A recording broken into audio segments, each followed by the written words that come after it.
Imagine turning a messy wall of text into a beautiful, professional flowchart or mind map with just a single click.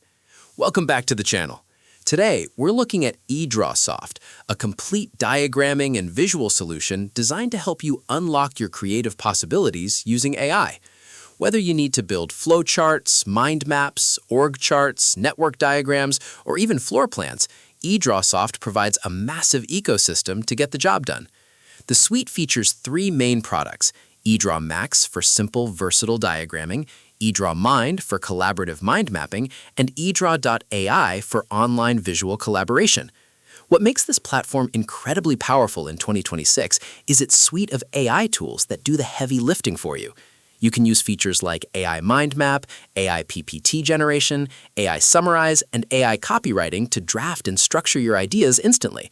There's even a PowerPoint integration that lets you turn plain text into diagrams directly inside your presentations. Plus, with over 20,000 free templates and a vast collection of symbol libraries, you never have to start your projects from scratch. Now, when it comes to user feedback, we currently have limited independent user reviews in our database, so we can't share a detailed list of pros and cons from the community just yet.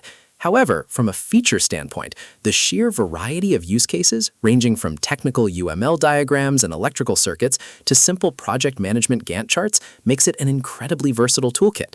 The only potential downside is that with so many different products under the EdrawSoft umbrella, it might take a little bit of time to figure out which specific tool is best for your immediate needs.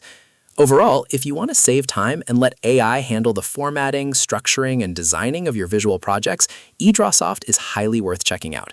Head over to EdrawSoft.com to start creating, and let us know in the comments which AI feature you're most excited to try. Don't forget to like this video, subscribe to the channel, and we'll see you in the next tutorial.